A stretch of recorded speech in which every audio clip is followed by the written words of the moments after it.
कि आपने जो 20 साल जिन्नात के साथ गुजारे वो आपका एक्सपीरियंस कैसा था? ये मसला था मुझे बचपन से। जो जो वक्त गुजरा, जादू जिन्नात की ना शक्लें बदलती हैं, चाहे वो जानवरों की शक्ल में आए, चाहे वो इंसानों की शक्ल में आए। बस ज़ाहिरी तौर पे देखते हैं कि उनकी एग्जिस्टेंस होती है। हमारे दरख्तों पे अक्सर तावीज़ात बंधे हुए मिलते थे। आपको इस तरह की चीजें महसूस हो रही थी हॉस्टल में जब आपने शिफ्ट किया, आपके रूम में इस तरह की चीजें आपको फील होती थी? बिल्कुल बाकायदा फील हुआ कि जैसे कोई एक जिस्म है जो आपके अंदर गया है। उस टाइम ना मैं बोल सकती हूँ और ना मैं उठ सकती हूँ। फिर आपको बाकायदा घुंघरू की आवाजें आई क्योंकि वहाँ दरख्त थे। एकदम से बंद कमरे में एक काली बिल्ली आ जाती थी। मुझे ना एक बार उठाया उस चीज ने, नॉक करके। मैं उठी, मैंने देखा बाइक कोई नहीं है। फिर मुझे फील हुआ कि बाकायदा दीवार पे ना कोई शेप है। ख्वाब का ये कॉन्सेप्ट नहीं है जो ख्वाब में सांप आता है तो वो आपका कोई दुश्मन होता तो बचपन से ख्वाब आते, जिन्नात नजर आते थे, ख्वाब में सांप नजर आते थे, अजदहे नजर आते थे। सांप जिस मर्जी कलर का हो, ये जिन्नात होते। है? आप मेरा करके मुझे बताएं। इन्फिनिटी साइन है, फौरन से आपके काम रुकते हैं। आपको डायग्नोस तो करना चाहिए कि काम क्यों रुक गए, होता काम क्यों रुक गया, होती शादी क्यों रुक गई। लोग आते हैं, पसंद करते हैं, बाद में बताते ही नहीं है। आज हमारे साथ सहरिश कंवल मौजूद हैं और हम उनसे जानेंगे कि उन्होंने 20 साल जिन्नात के साथ कैसे गुजारे। क्या जिन्नात वाकई इंसानों पर आशिक हो सकते हैं और क्या जिन्नात इंसान का माइंड कंट्रोल कर सकते हैं? ये सब जानने के लिए आज का पॉडकास्ट एंड तक जरूर देखिएगा। अस्सलाम वालेकुम सहरिश, कैसी हैं आप? वालेकुम अस्सलाम, मैं शुक्र अल्लाह का। अच्छा सहरिश, ये बताइएगा कि आपने जो 20 साल जिन्नात के साथ गुजारे वो आपका एक्सपीरियंस कैसा था? पहले तो अंदाज़ा नहीं था ना कि ये इस तरह से जिन्नात ही हैं, क्योंकि ये मेरे साथ नहीं, ये हर इंसान का मसला है कि हम यकीन करते करते ही इतने साल गुजार देते हैं। लेकिन जब ये अपेरेंटली ये चीज़ें आने लगी सामने और बहुत सारी चीज़ें जो अनयूजुअल थी वो होने लगी, तो फिर लगा नहीं कि ये वो एक टाइम में फिर रिलेट होती थी कि उस टाइम में भी ऐसी चीज़ें थी, उस टाइम में भी थी। फिर पता चला कि नहीं, ये तो काफ़ी टाइम से ये चीज़ें चल रही हैं। अगर एग्जैक्टली आपको पता चल जाए राइट टाइम कि ये जिन्नात हैं, तो आप शायद उस तरह से ना फाइट करते हैं, ना ही कभी आप उनको फेस कर पाते हैं, और आप अपने लिए कोई ना कोई रेमेडी या कोई ना कोई प्रॉब्लम्स के सॉल्यूशंस के लिए किसी ना किसी के पास तो जाते हैं। तो ये मेरा नहीं, ये हमारे कहने के यहाँ पे हर इंसान का आदमी है कि वो उसको बिलीव करते करते इतना टाइम लगा देता है। तो मुझे, मेरा वाकई इतना टाइम वेस्ट हुआ है इसके साथ। लेकिन ये शुरू कैसे हुआ? मतलब आपको बचपन से कोई चीज़, बचपन से कुछ महसूस होता था या आपके हॉस्टल में इस तरह की चीज़ें थी? मतलब घर से ये सिलसिला स्टार्ट था या हॉस्टल से ही हुआ? नहीं नहीं, हॉस्टल में तो चीज़ें होती थी, और मुझे बड़ी हैरानगी होती थी कि उन चीज़ों की एग्जिस्टेंस मुझे ही क्यों फील होती है, जबकि हुँ। हमारे रूम में 8 लड़कियां थी, तो उनको क्यों नहीं महसूस होती थी वो चीज़ें।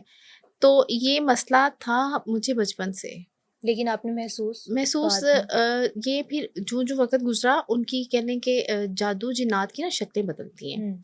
कि अगर ये पुराना होता जाता है ना, तो फिर ये सिवियरिटी की तरफ जाता है, और जो सिवियरिटी की तरफ जाता है, और एक टाइम आता है कि शक्ल भी इख्तियार कर लेता है। चाहे वो जानवरों की शक्ल में आए, चाहे वो इंसानों की शक्ल में आए, या कोई ना कोई आपके साथ ऐसा फिज़िकली फिर चीज़ें होने लग जाती है पेरेंटली, कि फिर आप ज़ाहिरी तौर पे देखते हैं कि उनकी एग्जिस्टेंस होती है। लेकिन जब बचपन की अगर मैं बात करूँ, तो हमारे घर में मिट्टी आती थी, घर में मिट्टी गिरी हुई मिलती थी। अब जाके, अब बीइंग नॉलेज अगर मैं बात करूँ ना, तो वो जो सिम्पटम्स जो लोग बताते हैं या डायग्नोस होते हैं ना, तो वो उस वक़्त हमारे घरों में थे। क्योंकि हमारे घर में जो फ्रूट वाले पौधे थे वो सूख गए। घर में जानवर हो, मेरे छोटे भाइयों ने खरगोश पाले हुए थे। मुर्गियाँ भी थीं, और वो उस वक़्त वो एक एरिया उनका स्पेसिफ़ाई था, हुँ। और अक्सर वो मुर्दा पाए जाते थे वहाँ पे। वो ब्लैक एनर्जीज़ इतनी स्ट्रॉन्ग होती इतनी होंगी। स्ट्रॉन्ग होती थी।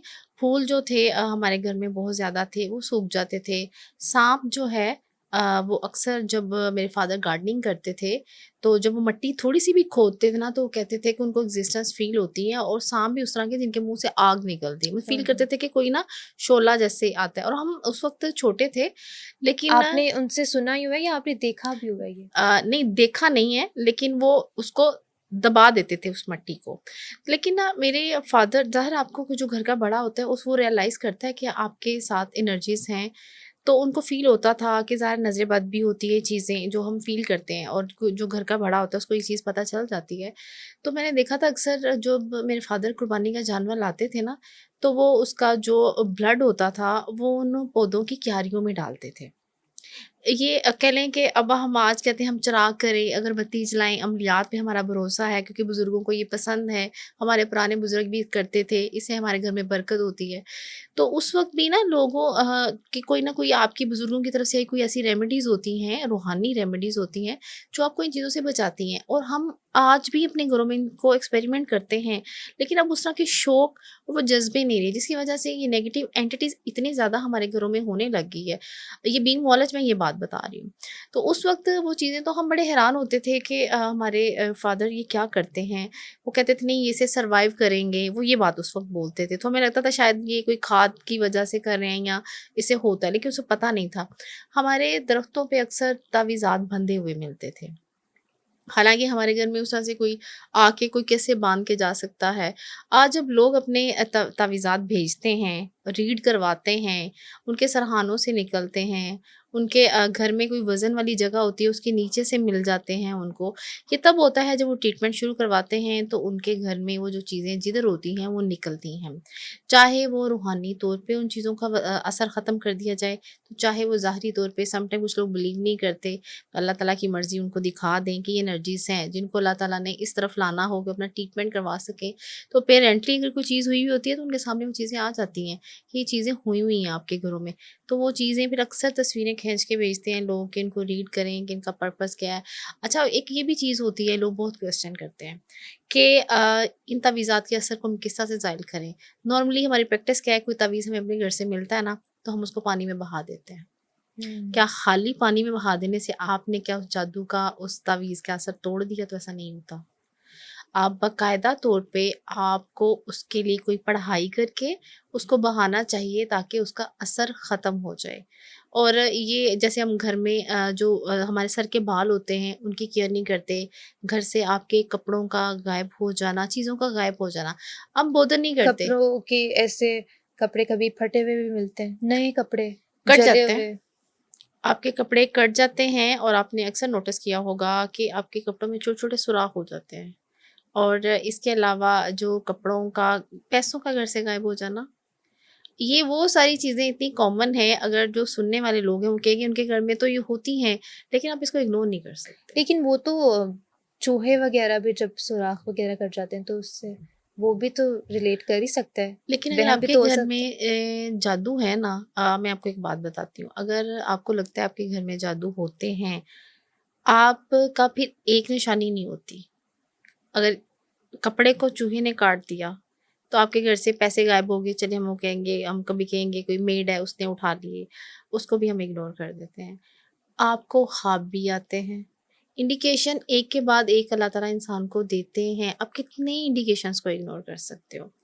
लेकिन मैं ये समझती हूँ कि आपको लगता है आपके घर में अगर जादू जिन्नात के इश्यूज़ हैं, तो आप सिर्फ़ ये नहीं करो कि आप इन सिम्पटम्स को इग्नोर करो, लेकिन एटलीस्ट आप अपनी रूहानी रेमेडी ज़रूर लिया करें कि अगर वो आपका वहम है या एक्चुअल में जादू हुआ हुआ है, तो आप एक डिफेंस मोड में होते हैं। जब आप वो पढ़ाई करते हैं ना, उसमें भी आपको पता चल जाता है कि आपके घर में नेगेटिव एनर्जीज़ हैं कि नहीं। पढ़ाई के थ्रू आपको खुद को भी खुद जब आप इल्म हो पढ़ते सकता है। हैं, तो उन देखिए उन एनर्जीज़ को अच्छा नहीं लगता। आप हुँ। पानी आयतल कुर्सी पढ़ के घर में पानी छिड़काएँ। क्या उनको अच्छा लगेगा जब वो छिड़काएँगी अपने कॉर्नर घर के कोनों में जब छिड़काएँगी, उन एनर्जीज़ को तकलीफ़ होगी क्योंकि एक रूहानी, एक नूरी है और एक ब्लैक एनर्जीज़ है। तो आपका या तो वो पढ़ाई करने को दिल नहीं करेगा, या आप उसको छोड़ दोगे, या आपको भूल जाएगा। तो वो इट मीन्स कि ये रुकावट क्यों दे रही हैं वो चीज़ें। ये सिर्फ़ ये लोगों की अवेयरनेस के लिए चीज़ें हैं कि अगर ऐसा हो रहा है तो फिर आपको थोड़ा-सा ना अलर्ट होना चाहिए। जैसे हमें थोड़ी-सी बीमारी होती है, आज लोग बड़े लोगों को बड़ी अवेयरनेस है, तो डॉक्टर से रुजू करते हैं ना, तो एट लीस्ट आप अपना ना पूछा ज़रूर करें, ठीक है? कोई भी वहम नहीं होता, चीज़ें कुछ ऐसे खुद से नहीं हो रही होती। अभी जैसे आपने कहा था कि आप लोगों के घर में बचपन में मट्टी आती थी, वो गीली मट्टी होती थी या पत्थर की तरह कोई मट्टी होती थी? नहीं, ये सूखी मिट्टी आपको घर में किसी भी हिस्से में मिल सकती है। सपोज़ आपके घर में कहीं पे मिट्टी नहीं है, लेकिन वो एक आपको सूखी मिट्टी आपको घर के किसी एरिया में मिलती है, तो ये आपके घर में ना ये मिट्टी के अमल होते हैं, अच्छा, बाकायदा तौर पे इससे अमल कोई होते हैं। कनेक्शन नहीं है कि गीली हो मिट्टी या नहीं, सूखी मिट्टी हो? नहीं, नहीं, ये कोई नहीं है, इसमें कोई शर्त नहीं है इसकी, क्योंकि जब आपके और ये देखिए, ये बिल्कुल कॉमन एक चीज़ सुनने में आती है कि आपके घर की छत पे गोश्त मिलता है आपको। हुँ। अभी लास्ट वीक एक पेशेंट ने मुझे पिक्चर भेजी कि वो अपने हस्बैंड के साथ छत पे बैठी हुई थी और बाकायदा उनके दरमियान में आके गोश्त गिरा है। अब मुझे बताएं, रात के टाइम में कौन, अब अगर हम ये कहें, इग्नोर करें इसको कि कोई परिंदा फेंक गया, हड्डी है कोई परिंदा फेंक गया, खोपड़ी का कोई हिस्सा है वो परिंदा फेंक गया, तो अब खुली आंखों से जो लोग देख रहे हैं कि उनके घर में गोश्त फेंका जा रहा है, तो ये गोश्त का अमल तो बड़ा खतरनाक अमल है। ये जानलेवा ये अटेम्पटेशन होती है। जिन्नात के ज़रिए चीज़ें भेजी जाती हैं, मट्टी भेजी जाती हैं, चीज़ें गायब की जाती हैं, गोश्त का अमल होता है, ये होती हैं ये चीज़ें। तो आप जब आपको इस तरह की चीज़ें महसूस हो रही थी और जब आप हॉस्टल में जब आपने शिफ्ट किया, तो सिर्फ़ हॉस्टल में स्पेसिफ़िक आपके रूम में इस तरह की चीज़ें आपको फ़ील होती थी या हॉस्टल में बाकी भी कोई रूम्स थे जहाँ पे इस तरह की चीज़ें वग़ैरह थी? होता है ना कि एक चीज़ें जगह अगर थोड़ी हाँ, हावी हो तो सुनसान वहाँ पे जगहों में अब देखिए, जैसे कहा जाता है 40 दिन के बाद कोई भी जगह वीरान और सुनसान होती है, तो वहाँ पे ये चीज़ें अपना बसेरा कर लेती हैं। तो आपको पता है, जो वेकेशंस आती हैं, सेमेस्टर ब्रेक होती है, तो वो जगह तो खाली होती हैं। तो जब सेमेस्टर मेरा सेकंड सेमेस्टर स्टार्ट हुआ, तो हमारा हॉस्टल चेंज हो गया। जब मैं अपने हॉस्टल के रूम में एंटर हुई ना, तो जो जो भी एनर्जीज़ थी, अब जैसे कि नॉर्मली लोग इसके ऊपर रिसर्च भी करते हैं। मैं जब भी हॉस्टल में एंटर हुई, तो मैंने अपना वो बिस्तर सेट किया और मेरी कोई रूममेट अभी आई नहीं थी। तो मैं दूर से गई थी, तो मैं जाते ही मैंने जब अपना चीज़ें सेट की और मैं सो गई। अब मुझे नहीं पता कि मैं किधर सोई हूँ, क्या हुआ है। मुझे सिर्फ़ इतना पता है, मुझे पहली दफ़ा जब पहली दफ़ा जाते ही मुझे अंदाज़ा हुआ कि इस कमरे में कुछ ऐसी एनर्जीज़ थी। मेरी रूममेट एक आई और उसने मुझे उठाया, बिल्कुल नॉर्मल सा सितंबर का देखो मंथ होता है, तो उसमें आपको ज़रूरत नहीं होती है कि आप कंबल लें अपने ऊपर। तो मुझे ऐसे लगा जैसे ना बिल्कुल बाकायदा फ़ील हुआ कि जैसे कोई एक जिस्म है जो आपके अंदर गया है। मतलब लाइक, और उस टाइम ना मैं बोल सकती हूँ और ना मैं उठ सकती हूँ, और मुझे बाकायदा सर्दी सर्दी महसूस हो और मेरे अंदर इतनी हिम्मत नहीं कि मैं कंबल अपने ऊपर ले लूँ। और कितना टाइम मैं इस कंडीशन में रही हूँ, मुझे कुछ फ़ील नहीं हो रहा। मुझे इतना लगा आप कोई अकेली थी रूम में? एग्ज़ैक्टली उस वक़्त कोई भी नहीं था। मगरिब का टाइम था, रूम की लाइट ऑफ़ थी, इतनी हिम्मत नहीं कि मैं बेड से उठ के मैं अपनी लाइट को ऑन करती। उतने टाइम में मेरी एक रूममेट थी डेरा इस्माइल खान से, वो आई, वो भी दूर से थी। वो आई तो उसने मुझे मुझे ना आवाज़ दी और मैं उसको देख रही हूँ, वो मुझे देख रही है, और कितना टाइम मैं इस कंडीशन में रही हूँ। उसने मुझे बाद में बताया कि तुम मुझे बहुत अजीब नज़रों से देख रही थी और मैंने तुम्हें कितनी बार बुलाया, तुम बोली भी नहीं। कि कितना टाइम वो एक एनर्जी थी जो आपके, कह लो कि जिस्म में इंसर्ट हो चुकी हुई थी। ऐसे ये एनर्जीज़ आपको बाकायदा और बाकायदा आपको फ़ील हुआ। मैं थोड़ी देर बाद जैसे आप एक नॉर्मल कंडीशन में आ जाते हो, लेकिन वो नॉर्मल रही नहीं, क्योंकि जब भी रात को 2 या 3 बजते थे, मुझे लगता था बाकायदा कमरे में कोई चलता है, कमरे की कोई हमारी जो टैप है वो ऑन हो जाती है, नॉक होता है, बाकायदा आपको कोई अलर्ट करके आपको उठाता है। बाकी 8 लड़कियाँ थी, उनको कोई क्यों नहीं उठा रहा था। अब आपने क्वेश्चन किया कि हॉस्टल के दूसरे कमरों में चीज़ें होती थी। दूसरे कमरों में ये चीज़ें होती थी, क्योंकि एक दफ़ा हमारी वार्डन ने क्या किया कि इतनी ज़्यादा कंप्लेंट्स ये हो गई नॉक करने की और टैप की, तो उसे जब बुलाया, तो उसने अब सारे रिसर्च स्टूडेंट्स थी, पीएचडी की स्टूडेंट थी, वो जेंडर स्टडी की उन सब्जेक्ट के, तो आपको पता ही, वो तो बिल्कुल भी इन चीज़ों को एक्सेप्ट ही नहीं करेंगे जेंडर स्टडीज़ वाले। तो उन्होंने क्या किया कि उन्होंने बोला, क्या होता है आपके कमरे में? उन्होंने बोला कुछ ऊपर जो थे रूम्स, उनमें से लड़कियों ने बोला कि हम वॉशरूम में जाते हैं, तो बाकायदा तौर पे जो उनका दुपट्टा है वो कुंडी में जैसे फंस अटक जाता जाए। है, अटक जाता है, और बाहर निकलना भी चाहती हैं तो निकल नहीं पाती, सम टाइम लॉक हो जाता है, खुद ही? खुद ही लॉक हो जाता है। अब वो उन्होंने कहा कि हमने एक टाइम तक ना इसको टॉलरेट किया कि शायद कोई शरारत करता है कि कोई लॉक कर जाता है।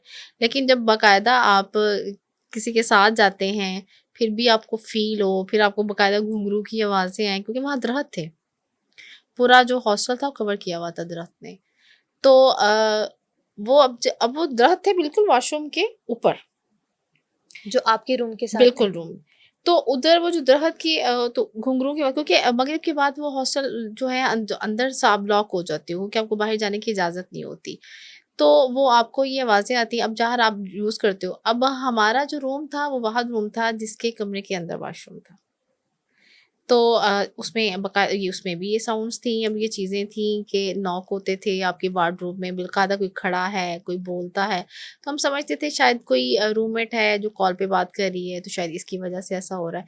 1 सेमेस्टर गुज़रा, 2 सेमेस्टर गुज़रे तो हमने इन चीज़ों को इग्नोर किया। लेकिन जो मेरे साथ वो पहले दिन हुआ था ना, वो एंटिटीज़ जो थी वो मेरे साथ थी। मुझे ना ये फ़ील कब होना शुरू हुआ जब मैं यूनिवर्सिटी से हॉस्टल की तरफ जाती थी वॉकिंग पे, तो मुझे लगता था जो लिटरली मैंने फ़ील किया कि जो हॉस्टल की तरफ मैं जाती हूँ ना, मेरा दिल बैठता है और मेरी ना हार्ट बीट बहुत तेज़ होने लग जाती है। और जो जैसे मैं अपने रूम की तरफ जाती हूँ और ये प्रोसीजर बहुत हाई हो जाता है, मतलब हार्ट बीट मेरी बहुत फ़ास्ट हो जाती है। तो मुझे लगा ये इतनी ज़्यादा हो गई थी कि घबराहट मुझे कि मैंने ना अपनी ना मदर से डिस्कस किया। तो उन्होंने कहा अच्छा ठीक है कोई बात नहीं। वो एरिया के वो कारी साहब थे उनके पास मुझे ले गई। उनका इलाज का प्रोसीजर ये था कि वो ना आपकी कमीज़ पहनी हुई चेक करते थे, उसमें अगर वो आप मापते हैं उसमें डिफ़रेंस आ जाता है तो बताते थे जादू है, साया है, जिन्नात है। तो उन्होंने डायग्नोज़ उसको किया तो उसमें उन्होंने कहा कि ये जहाँ रहती है वहाँ पे जिन्नात है। तो ये कौन है? तो मेरी मदर ने बोला कि ये मेरे साथ है। तो उन्होंने बोला अच्छा ठीक है आप ना उनको एक तवीज़ पहनने के लिए शर्ट चेक कैसे की थी? क्या उसका छोटी-बड़ी शर्ट हो जाती है या कुछ और उसमें नहीं, नहीं फ़ील वो आपकी शर्ट को बाकायदा सामने रखते हैं और उसके ऊपर कुछ पढ़ते हैं। ये प्रोसीजर है चेकिंग का कि आपके ठीक ऊपर है। जादू है या नहीं है। उसको हर बंदा अपने तरह से उसको आइडेंटिफ़ाई करता है। तो उन्होंने जब शर्ट पे फूँक मारी, तो उन्होंने कहा आप चेक करें। उससे पहले मेरी मदर उसको चेक कर चुकी हुई थी। तो जब उन्होंने चेक किया तो वो ऊ ऊपर चली गई। ऊपर चली गई। मतलब आपके पास शर्ट है, आपके पास आपको पता है आपने सपोज़ आपने इसको माप लिया ये सपोज़ ये 10 इंच है, अच्छा ठीक है? छोटी हो गई लेंथ में। यस। तो वो आप तो मेरी मदर ने उसको बताया कि इन्होंने कहा जहाँ पे है वहाँ पे कोई एनर्जीज़ हैं। अच्छा अब उन्होंने ये तो डायग्नोज़ तो कर दिया एनर्जीज़ हैं, उसका सॉल्यूशन भी मुझे उन्होंने दे दिया तावीज़। तावीज़ से सिर्फ़ इतना हुआ कि वो जो चीज़ आपको खौफ़ज़दा करती थी ना, तो उठाती थी स्पेसिफ़िक टाइम पे जो आवाज़ें, वो आना ख़त्म हो गई। लेकिन ये ज़्यादा टाइम नहीं हुआ कि 6-7 महीने, उसके बाद फिर वो एनर्जीज़ शुरू हो गई। इसमें आपने पता नहीं करवाया क्योंकि एक आशिक जिन का भी तो कॉन्सेप्ट होता है, तो कोई जिन आप पे फ़िदा हो गया था या किसी ने जादू करवाया था आप पे? असल में ना हुआ ये था अब कमरे में और भी लड़कियाँ थी, वो चीज़ मेरे ही अंदर क्यों गई? एग्ज़ैक्टली वो मेरे ही अंदर ये क्यों गई? और दूसरा वो एनर्जीज़ जो थी अ, वो आपको ही क्यों रियलाइज़ करा रही है, आपको ही क्यों उठा रही है? अच्छा उसको फिर ये हुआ कि वो मुझे क्योंकि ये मैं आपको एक बात बताती हूँ, जब आपके ऊपर पहले से एनर्जीज़ हैं, बचपन से ही हैं, तो वहाँ पे और एनर्जीज़ थी, वो एक प्रेशर उन एनर्जीज़ का रहा। बाकी जो दूसरी थी स्टूडेंट्स, उनके साथ तो ये मामलात नहीं थे ना। तो आपकी एनर्जीज़ को आइडेंटिफ़ाई कर रही होती हैं कि आपको ही रियलाइज़ क्यों हो रही हो कि आप ऑलरेडी पोजेस्ड थी। मैं ऑलरेडी पोजेस्ड थी। तो इस ओके। वजह से वो एनर्जीज़ जो थी वो कह लो कि एक क्लिक था, अट्रैक्शन थी उन एनर्जीज़ की। एकदम से बंद कमरे में एक काली बिल्ली आ जाती थी। अब वो बिल्कुल जेट ब्लैक बिल्ली वो क्यों आ जाती है आपने आपके कमरे में? देखी हुई है? नहीं देखी नहीं, बाकायदा होती थी। तो हम कहते थे कहाँ से आई? फिर हम अपने रूममेट्स के साथ क्या तुमने खिड़की खोली होगी? मतलब हमने तकरीबन 2 साल ना इन एनर्जीज़ को इग्नोर किया। जब हमारा 3rd ईयर शुरू हो गया, 5th सेमेस्टर, तो उसमें हमने कहा नहीं अब कुछ है। फिर हम क्या करते थे हम कलेक्टिवली रूम में बैठते थे, हम सूरह बकरा पढ़ते थे और हमारे हार्डली 10 दिन निकलते थे उससे। हम पानी का छिड़काव करते थे। अच्छा अब आपका क्वेश्चन ये था कि वो एनर्जीज़ मुझे ही क्यों डिस्टर्ब कर रही थी।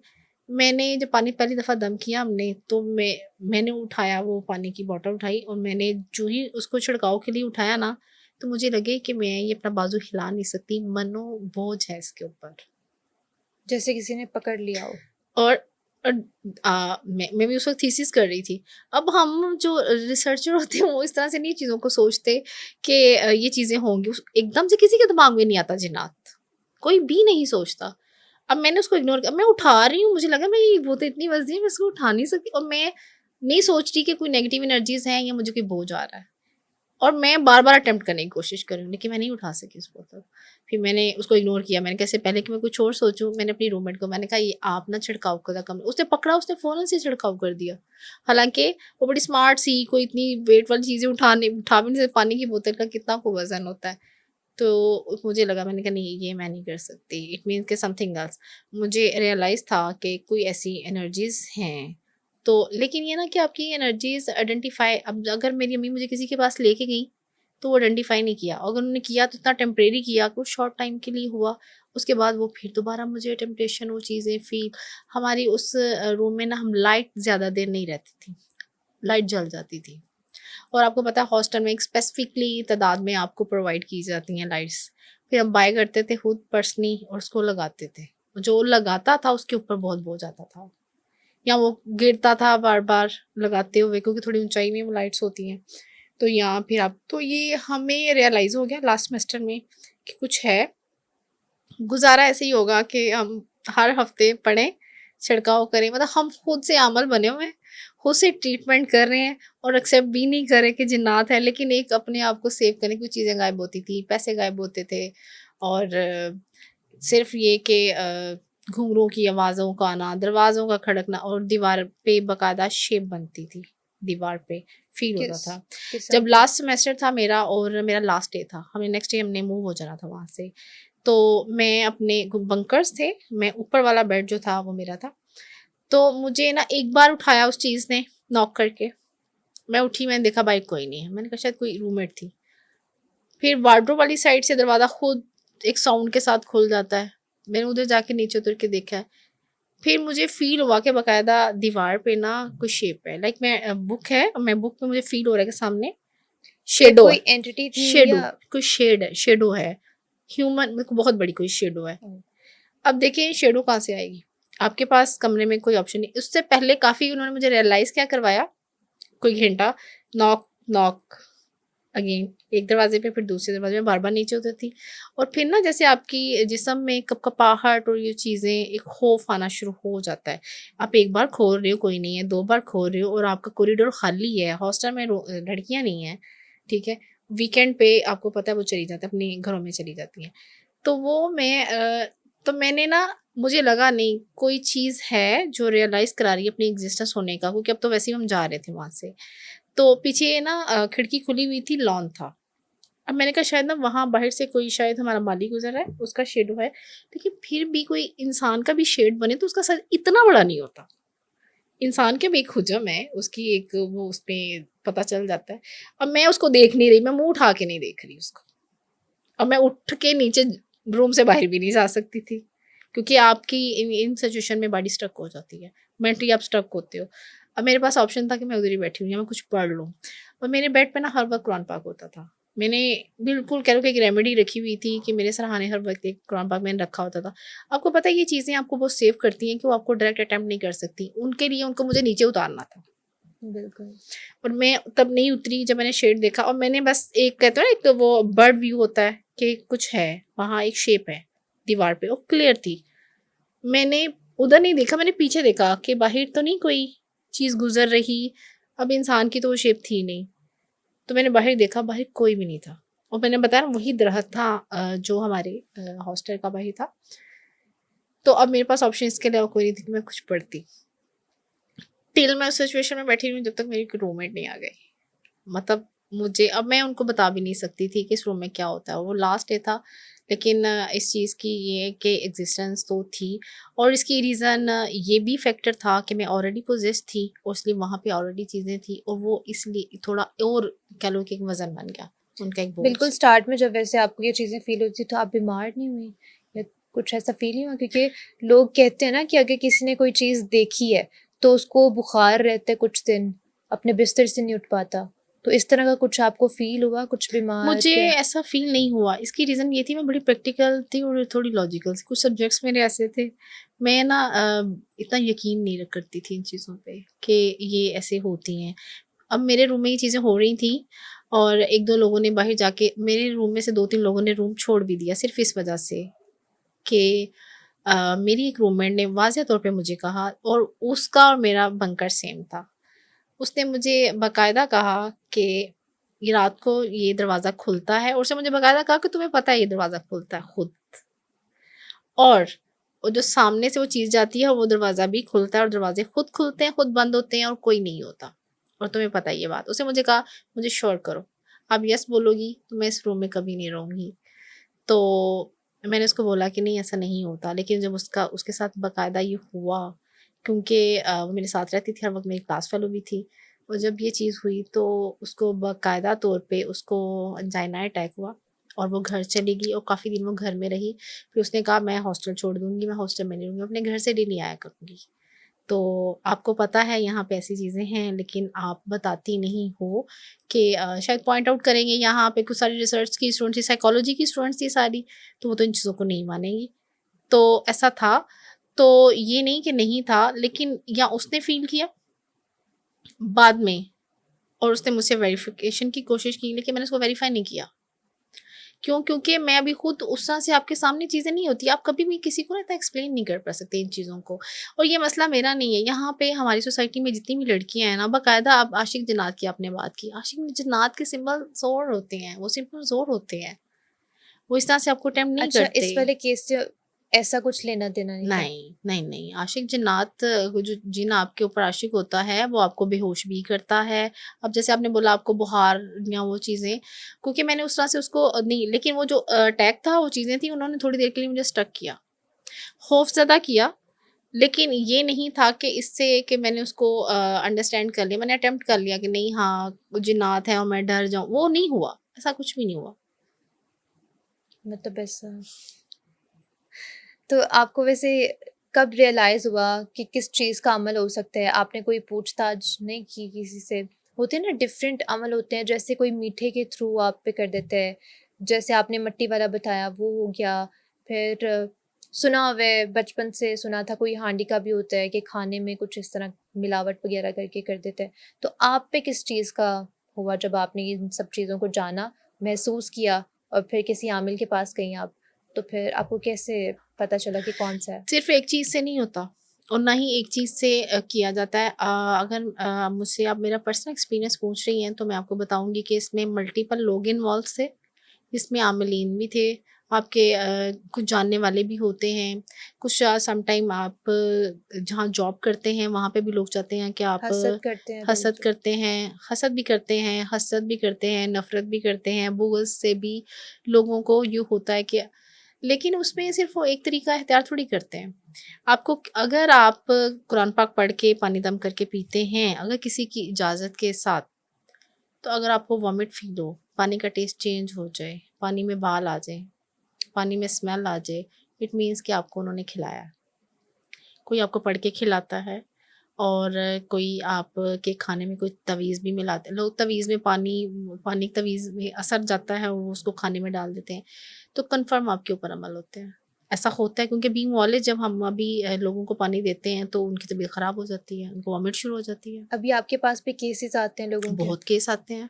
तो अभी जैसे आपने कहा था कि रिश्तेदार भी करवाते हैं और काफ़ी ज़्यादा लोग होते हैं। आपने वैसे कभी जानना चाहा या आपके सामने उन शक्लें आईं उन लोगों की? मैं आपको ऑनेस्टली बताती हूँ, मैंने बहुत सारे आमलीन हज़रात को ना एक्सपीरियंस किया।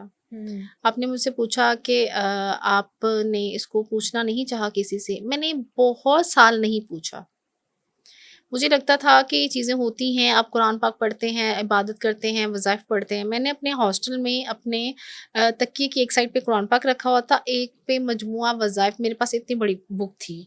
मैं उसमें से इवन देन मैंने अपने जो सरहाने जहाँ जिस साइड पे आप फेस करके सोते हैं, मैंने वहाँ पे इतने-इतने छोटे-छोटे साइज़ के कितने ज़्यादा वज़ीफ़े लिख के लगाए हुए थे कि मैं जब सोने के लिए वॉल पे? यस कि सोने के लिए मैं टर्न लूँ, तो मुझे वो सारे याद आ जाए, नज़र आ जाए, मैं सबको बाकायदा पढ़ के सोऊँ। लेकिन देखें, मैंने वो सारे वज़ीफ़े पढ़ती थी, आप नमाज़ भी पढ़ते हैं, इबादत भी करते हैं, लेकिन आप इन जादू जिन्नात से नहीं बच सकते। ये बाकायदा तौर पे एक बीमारी है। ये आपको जब अटेम्प्ट हो जाती है, तो इसका बाकायदा एक तरीका, एक सॉल्यूशन होता है अमलियात में। ये नहीं होता कि आप खुद से कोई पढ़ाइयाँ शुरू कर दो। ये मैंने तो 15-16 साल सिर्फ़ इसलिए वेस्ट किए कि मैं ये एक्सपीरियंस करती रही, लेकिन मैं अपना ट्रीटमेंट नहीं कर सकी। ट्रीटमेंट आप खुद से नहीं कर सकते हो। जब आप बीमार होते हो तो क्या आप खुद से सेल्फ मेडिकेशन कर सकते हैं? तो मैं इसलिए हमेशा अपने हर पॉडकास्ट में, वीडियो में ये बात कहती भी हूँ कि खुद से तजर्बे मत किया करें, ना अपना टाइम वेस्ट किया करें। आप बाकायदा आपको डायरेक्ट जो अटेम्प्टेशन चाहिए होती है अपने सॉल्यूशन के लिए, वो किया करें। वो सदका क्या है, वो पढ़ाई क्या है, वो क्लिक करती है और आपका सॉल्यूशन होता है, जैसे आप बीमारी को पकड़ते हो। तो इसलिए अब मैं अपना आपको एक्सपीरियंस बता रही हूँ कि इस लेवल पे मैं इसलिए किसी के पास नहीं गई, क्योंकि मुझे पता था मैं इतनी चीज़ें कर तो रही हूँ, लेकिन मैं खुद से ट्रीटमेंट तो नहीं कर सकती थी, इसका तो मुझे अंदाज़ा ही नहीं था कि वो चीज़ें पुरानी होती जाएँ तो बाकायदा शक्ल इख्तियार करती हैं। उसके बाद मैंने ड्राइव शुरू किया, जॉब शुरू की यूनिवर्सिटी के बाद, तो वो चीज़ें बाकायदा फिर शक्लें इख्तियार करती गईं। उन्होंने सबसे पहले जो लॉस करना शुरू किया वो मेरी गाड़ी का किया। आए दिन मेरी गाड़ी में आग लगती थी और मुझे हाईली पे करना पड़ता था उसके लिए, कि पूरी गाड़ी का इंजन आगे से वो तबाह कर देती थी चीज़ें। और वो जैसे मैंने जब इलाज तो नहीं शुरू किया, लेकिन वो चीज़ें आपको ना अपने होने का एहसास दिलाने लग गई थी कि वो हैं, वो एग्ज़िस्ट करती हैं। पहले तो था ना, एक डरा दिया, एक चीज़ एग्ज़िस्ट कर गई। कमरे में बैठे हैं तो पंखा खुद ही तेज़ हो जाता था। तो आपने कैसे उसको इग्नोर किया? वही जो सब सोचते हैं कि शायद वो उस वक़्त बिजली का फ़्लो का प्रेशर है, लेकिन वो स्पेसिफ़िक टाइम 4 बजे ही क्यों होता है? लेकिन कभी आपका माइंड भी कंट्रोल किया ऐसी चीज़ों ने? माइंड कंट्रोल, वही मैं आपको जो बात कर रही हूँ ना, कि सेवेरिटी के लेवल बढ़ते जा रहे थे। पहले तो गाड़ी में, पहले 4-5 दिन पहले वो चीज़ मुझे ख्वाब में आके दिखाती थी, कोई मेरी गाड़ी के ऊपर आके बैठ गई है। उनकी हैसियत थोड़ी डिफरेंट होती थी, कि ना वो इंसान है, ना वो जिन्नात हैं, लेकिन उनकी फ़िज़ीक बहुत बड़ी-बड़ी है और साथ उनके काफ़ी बच्चे भी हैं। एक मैं बात और लोगों की अवेयरनेस के लिए बताऊँगी, जब आपके ऊपर कोई जिन्नात के असरात होते हैं आपके घर में या आपकी बॉडी पे, तो ये मत सोचिए वो अकेला एक होता है। जितना टाइम पुराना रहता है, उनके ख़ानदान बढ़ते हैं, उनकी तादाद बढ़ती है, आपके जिस्म पे प्रेशर बढ़ता है, आपके काम रुकने लग जाते हैं और फिर आपका ट्रीटमेंट भी एक टाइम टेकिंग हो जाता है। इसलिए जब आपको सिम्पटम्स पता चल जाते हैं, तो आप फ़ौरन से, आपके काम रुकते हैं, आपको आपको डायग्नोज़ तो करना चाहिए, आपके काम क्यों रुक गए? होता काम क्यों रुक गया? आपकी होती जॉब क्यों रुक गई? होती शादी क्यों रुक गई? लोग आते हैं, पसंद करते हैं, बाद में वो बताते ही नहीं हैं। इसमें ना लोग क्या करते हैं, खुद से भी कुरान की पढ़ाइयाँ शुरू कर देते हैं, खुद ही तादाद फ़िक्स कर लेते हैं, खुद ही डेज़ फ़िक्स कर लेते हैं। ऐसा नहीं होता, ये चीज़ें नहीं होती, क्योंकि इसमें आपको फ़ायदा नहीं, नुकसान होता है। और आपके पास अभी जैसे आप कह रही हैं कि पहले आपने इन सब चीज़ों से सफ़र किया, बट अब आपके पास भी केसेस आते हैं। हुँ, तो हुँ। आपने तो नहीं पूछा कि आपको किसने इस तरह किया या आप पे किसके थ्रू हुआ था? तो जो लोग आपके पास आते हैं ये केसेस लेके, तो वो आपसे पूछते हैं, फिर आप उनको बताती हैं? मैं आपको बड़ी इंटरेस्टिंग बात बताती हूँ इसमें। लोग तो सबसे पहले आके पूछते ही हैं कि बस बता दें किसने किया। लोग तो पूछते ही हैं आके सबसे पहले कि आप के ऊपर, हमारे ऊपर किया किसने है, फिर हम उसको अवॉइड करेंगे, हम परहेज़ करेंगे। जब आपके घर में किसी ने किया है, आपके क्लोज़ वन्स में किसी ने किया है, आप कैसे परहेज़ कर सकते हैं? आप तो नहीं बच सकते उससे, ऐसा होता भी नहीं है। अगर अपने कॉन्टेक्स्ट में मैं आपको बताती हूँ, मुझे कभी इंटरेस्ट नहीं रहा कि मैं ये पता करूँ कि मेरे ऊपर किसने जादू किया। क्यों? एक क्यूरियोसिटी तो होती है ना जानने की। मुझे क्यूरोसिटी नहीं थी, क्योंकि जब हो सकता है आप पढ़ाई करते हैं, तो अल्लाह ताला आपको एक अवेयरनेस देते हैं, आपको एक, मुझे ख्वाब आते, मुझे बचपन से ख्वाब आते थे। मुझे ख्वाब में जिन्नात नज़र आते थे, ख्वाब में साँप नज़र आते थे, हर कलर के साँप नज़र आते थे। व्हाइट भी, ब्लैक भी, येलो भी, इवन देन अजदहे नज़र आते थे, कि इस लेवल के। तो मुझे मुझे तो अब जब मैं बीइंग वाले जब मैं देखती हूँ, तो ये तो सारे वो आपके, ये तो जिन्नात होते हैं। अच्छा, साँप जिस मर्ज़ी कलर का हो, ये जिन्नात होते हैं। ओके। लोग कहते हैं ना कि कलर डिफरेंट हो तो शायद कोई बुज़ुर्गों की फॉर्म, लोग मिस है लोगों की, लेकिन होते जिन। लेकिन ख्वाब का ये कॉन्सेप्ट नहीं है, जो ख्वाब में सांप आता है तो वो आपका कोई दुश्मन होता है, तो सांप को दुश्मन से रिलेट करते हैं लोग कुछ। और कुछ आप जैसे कह रही हैं जिन्नात जिन्नात से। नहीं, जिन्नात होते हैं सांप, और वो जिन्नात जो आपको नुकसान दे रहे हैं तो दुश्मन ही होते हैं, और आपके ऑलराइट। दुश्मन नहीं भेजे होते हैं।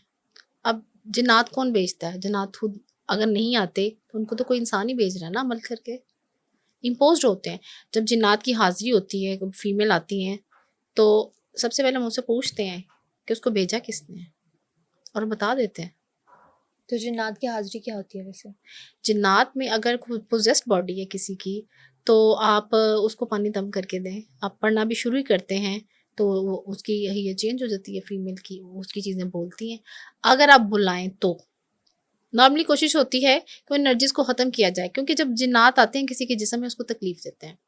तो हमें तो बुजुर्गों की तरफ से इजाज़त भी नहीं है, हमने सिर्फ उसकी एंटिटीज़ को पकड़ना होता है, ख़त्म करना होता है। हाँ, एक थोड़ा-सा उसके जिस्म में एक चीज़ है, उसको निकालते हैं तब उसको एक झटका महसूस होता है ये चीज़ें, लेकिन उसको तकलीफ़ नहीं देने देते। क्योंकि जब मैं पेशेंट थी, मैंने लोगों को कुछ आमलीन को ऑब्ज़र्व किया, तो वो बाकायदा तौर पे स्टिक से मारते थे, और मारते भी थे आपकी इन टिप्स पे। और मेरे लिए बड़ा शॉकिंग था ये, कि आप कैसे हर्ट कर सकते हैं।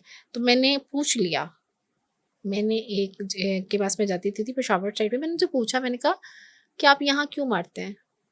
क्योंकि उनके जब आप देखिए बहुत अजीब सा एनवायरनमेंट होता है लोगों का, कि उन्होंने रस्सी रखी होती है बांधने के लिए पेशेंट को, स्टिक्स रखी हुई होती हैं मारने के लिए, कि आप उस एनवायरनमेंट में जाके खौफज़दा हो जाते हैं कि पता नहीं यहाँ पे कौन सा ऑपरेशन करने लगे हैं ये जिन्नात के मरीज़ के साथ।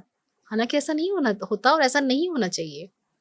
ऐसा ही है। और कुछ लोगों ने पत्थर पहने होते हैं, जिनको पत्थर पहनने का शौक होता है। तो अक्सर सुना है कि उनके ऊपर अगर कोई ब्लैक एनर्जी आने लगती है, कोई नेगेटिव एनर्जी आने लगती है, तो वो पत्थर टूट जाता है या उसमें कोई रेड कलर की वेन्स आ जाती हैं। तो इस बात में वैसे कितनी सच्चाई है? ये बात बिल्कुल सच है। ये अगर मैं आपको नहीं कहती तो मे बी बहुत सारे लोग आपको कमेंट करें, जिन लोगों को हमने पढ़ाई करके पत्थर दिया है। आपका सिर्फ पत्थर टूटता नहीं है, आपका पत्थर आपने रिंग्स उतारी और रखी। बहुत सारे एक पसूर से नादरा के आते थे हमारे, तो उन्होंने बाकायदा उनको हमने कोई 4 से 5 रिंग्स दी हैं।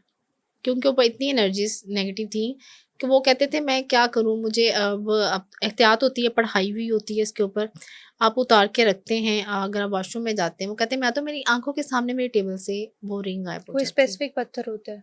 स्पेसिफिक पत्थर होता है, उनके नाम के अकॉर्डिंगली भी होते हैं, उनके इश्यूज़ के अकॉर्डिंगली उसके ऊपर पढ़ाई हुई होती है। अगर जिन्नात का है, जिन्नात से हिफाज़ती है तो हिफाज़ती, अगर नज़र बद है तो उसके लिए, क्योंकि देखो ये बीमारी है ना, आपको उसके अकॉर्डिंगली ही आपको ये पहनना है, आपको उसके अकॉर्डिंगली ही इसके ऊपर पढ़ाई करनी है।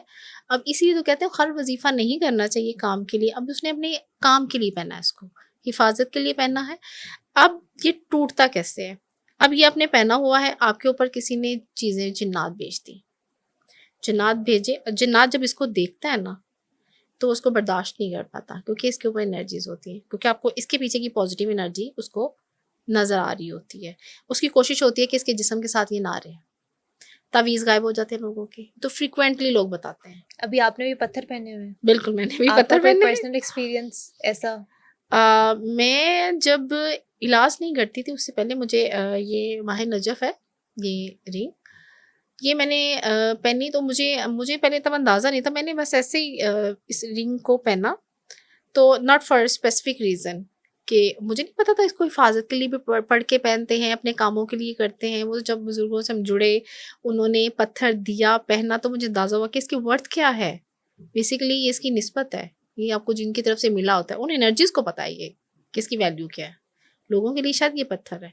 लेकिन जब मैंने इससे पहले मैंने इसको पहना, 9 और 10 मुहर्रम को मैं जा रही थी छुट्टी पे अपने घर, तो मेरी ना नज़र अपनी ना जब मैं ड्राइव कर, मेरी बिल्कुल एकदम से ना नज़र पड़ी अपनी इस रिंग पे।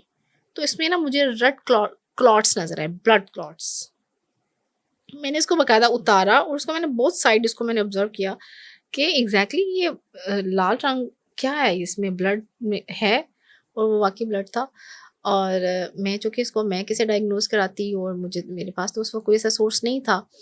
मेरी एक कोलीग थी, फिर मैंने कहा नहीं ये नजफ़ से आया है पत्थर, और नजफ़ यूनिवर्सिटी में उस वक़्त पढ़ रही थी। मैंने उसको ना ये फिर दिखाया, तो उसने मुझे बोला कि एग्ज़ैक्टली ये ब्लड है। तो मैंने कहा, कहती है, "अब मैं ये नहीं कह सकती कि आपको इसको फर्दर इसको पहनना चाहिए कि नहीं पहनना चाहिए।" ये वही रिंग है? ये वही रिंग है। तो क्लियर कैसे हुआ फिर?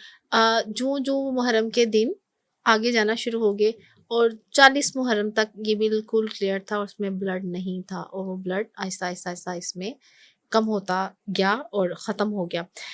अब ये जो लोग समझते हैं कि पत्थर होते हैं, इनकी कोई वैल्यू नहीं होती, तो ये बात झूठ है। ऐसा नहीं होता। इनकी वर्थ होती है, ये निस्बत होती है जिनकी तरफ से आते हैं, जो आपको पढ़ के देते हैं, हिफाज़त के लिए देते हैं, जादू जिन्नात से बचने के लिए देते हैं। अगर इनमें इनकी वर्थ नहीं है, तो ये आप उतारते हैं तो ये गायब क्यों हो जाती हैं? या आप उतारते हैं तो ये मसली हुई क्यों पड़ी होती है? कुचल देते हैं उसको। और आप पढ़ाई करते हैं, आप जिनकी निस्बत से होती है, ये उसको वापस भी ले आते हैं। मैं बाकायदा तौर पे खुद एक बार मैंने बाकायदा ख्वाब में देखा था कि मैंने एक तवीज़ पहनना था फास्ती, और एक कोई काली सी चीज़ आ गई, उसको तवीज़ को मुँह में डाल के ले गई। ये मैंने ख्वाब देखा था, और सुबह मेरे गले में वो तवीज़ नहीं था। आपने उतार के रखा हुआ था मैंने कहीं? उतारा नहीं था, लेकिन मेरे गले से गायब था। अभी मैंने उसको उतारा नहीं है। तो इसका मतलब है कि इन तावीज़ात की एक एनर्जी है जो नेगेटिव एनर्जी को अच्छी नहीं लगती। हिफाज़ती, पढ़ाई, नूरी इल्म जो होता है। इसी तरह से अगर आप पत्थर पहने, इसकी अपनी वैल्यू है। अगर आप खुशबू लगाते हैं पढ़ाई करके, पढ़ाई के बाद, क्योंकि रिसेंटली एक जो है लड़के, वो पॉडकास्ट बड़ा चला भी है, उस लड़की अपनी मदर की कब्र पे गई थी, तो वहाँ पे किसी नेगेटिव एनर्जीज होती हैं वहाँ पे, हमजाद था, उसने उसको अटेम्प्ट किया और उसको छोड़ा नहीं फिर उसने। तो उसके जब हाज़िरी की तो उसने कहा कि मैं नहीं जाऊँगा, कि उसको बोला कि कहते मुझे ये खुशबू इसने यूज़ की थी जब ये आई थी। जब आप खुशबू को इस्तेमाल करते हैं तो खुशबू पे के ऊपर भी रूहानी पढ़ाई होती है, उसको फिर यूज़ करें, फिर वो आपकी हिफाज़त करेगी। अदरवाइज़ आप तो अपने साथ एक एनर्जी लेके आ जाते हो अपने घर में, वो भी नेगेटिव एनर्जीज़, तो उस खुशबू का आपको क्या फ़ायदा होगा? ये भी है। और अभी जो आपने तावीज़ वाली बात की थी, तो तावीज़ तो वैसे प्रोटेक्शन के लिए होता है, और हुँ। ऐसी चीज़ें तो तावीज़ से जल जाती हैं, तो तावीज़ कैसे गायब हो जाता है फिर?